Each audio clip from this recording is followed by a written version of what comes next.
खड़ा किया जा रहा था ताकि भाजपा के खिलाफ एक माहौल खड़ा हो सके, परंतु वे भूलते हैं, जो ये सभी करने की कोशिश करते हैं, कि ये सारा स्थायी तौर पर है। जमीन पर तो मोदी जी के जो काम है वह बोलते हैं।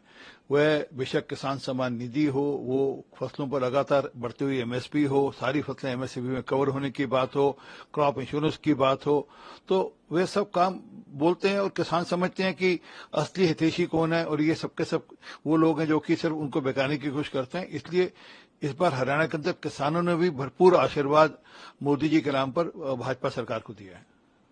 सर, इस बयान वो दे रही है कि आतंकवादी पार्टी कहना, इसको लेकर अध्यक्ष जो है बीजेपी, उन्होंने भी पलटवार किया है कि ये जो बात कर रहे हैं वो हताशा है। देखिए, खड़गे साहब का जो बयान है वह स्पष्ट दिखता है कि हार की हताशा उनको कितना तंग कर रही है।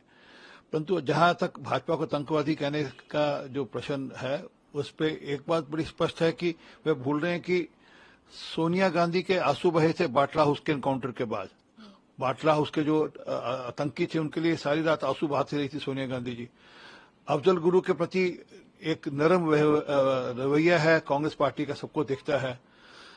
जो आतंकी हैं उनको प्रधानमंत्री कार्यालय में बुलाकर उनके साथ खीर खाई जाती है, उनके साथ सेवइयां खाई जाती हैं। ये सबको जानकारी है कि मनमोहन सिंह जी के समय में किस प्रकार से रेड कार्पेट बिछाया जाता था आतंकियों के लिए, और आज वही आतंकी आज जेल के पीछे हैं। तो कौन संगठन, कौन पार्टी आतंकियों का समर्थन में है और कौन विरोध में है, सबको जानकारी है। परंतु हाँ, राजनीतिक जो उनकी फ्रस्ट्रेशन है वो इस प्रकार के बयानों से दिखती है। इस तरीके से कर दी गई, उसके बाद 3 लोगों की अब तक गिरफ्तारी पुलिस कर चुकी है, मुंबई पुलिस। और जो तीसरा आरोपी है उसका नाम 28 वर्षीय है वो। और इसके साथ ही जो सीएम है वो कह रहे हैं कि लगातार पकड़े जा रहे हैं और इस पर पूरी कार्रवाई की जा रही है।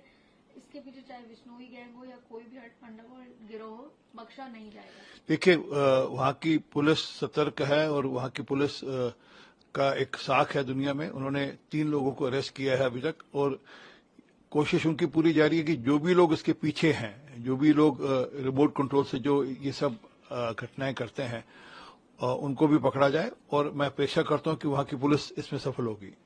वहीं सर, विपक्ष जो है इसको लेकर शायद उनको अपने समय की कानून व्यवस्था भूल गई, किस प्रकार से साधुओं पर हमला हुआ था, किस प्रकार से उनके एक मिनिस्टर हफ्ता वसूली के लिए जेल गए और उनके खिलाफ मुकदमा चल रहा है।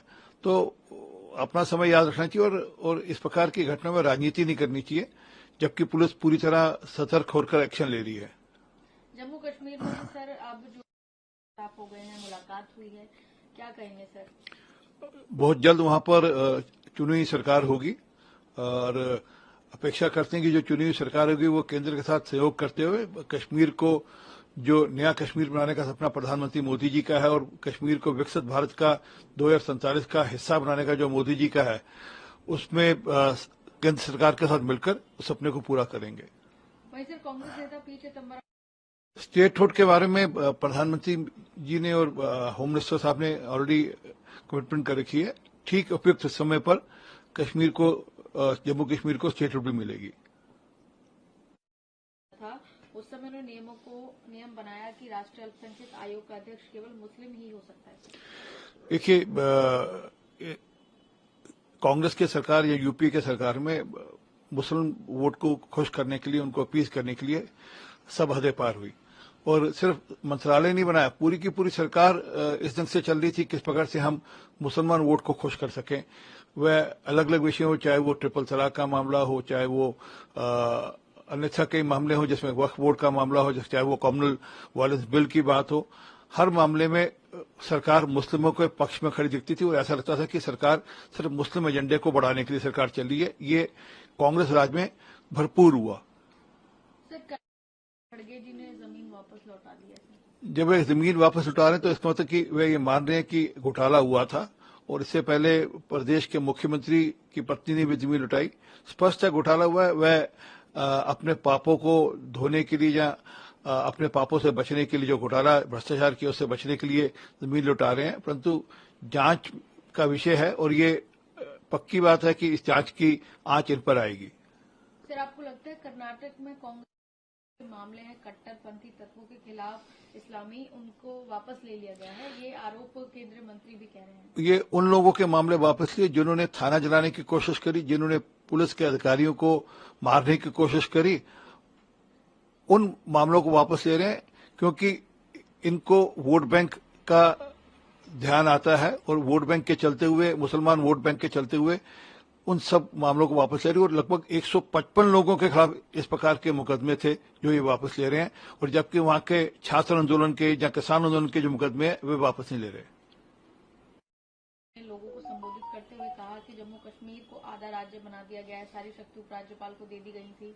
उन्होंने उमर अब्दुल्ला से कहा कि अगर आपको काम करने में कोई परेशानी आती है तो मुझसे पूछिए, क्योंकि मैं दिल्ली में कैसे चलाता हूँ वो जानते हैं।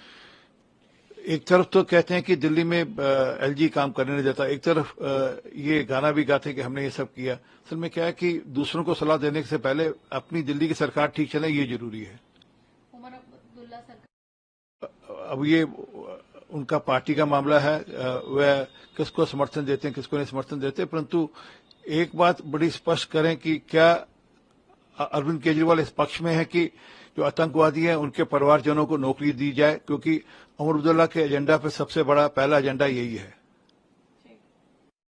स्पेशल सेल ने गुजरात पुलिस ने आज गुजरात के अलंकेश्वर में ड्रग से जुड़ी कंपनी की तलाशी के दौरान 518 किलो कोकीन बरामद किया था। देखिए, दिल्ली पुलिस और देश भर के जो अन्य राज्य हैं और जो नारकोटिक सेल की पुलिस है वो लगातार देश में जो नशे का व्यापार हो रहा है उस पर शिकंजा कस रही है। लगातार खबरें आती हैं कि वह अलग अलग जगहों पर रेड कर इस प्रकार के बड़ी बड़ी खेप को पकड़ते हैं। अभी हाल में दिल्ली के अंदर एक कांग्रेस के नेता के संरक्षण में इस प्रकार का बड़ा मामला रैकेट बस्ट हुआ था।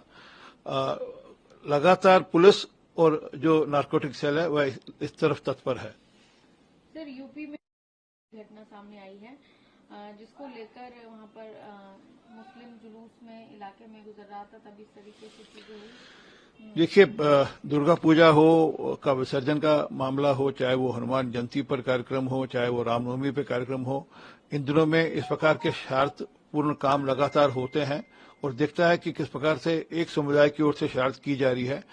वैसे तो सद्भाव की बात करते हैं और वैसे उनके नेता कहते हैं कि हम लोग चाहते हैं शांति बनी रहे, परंतु इन लोगों के ऊपर कोई चेक एंड बैलेंस कर नहीं पा रहे।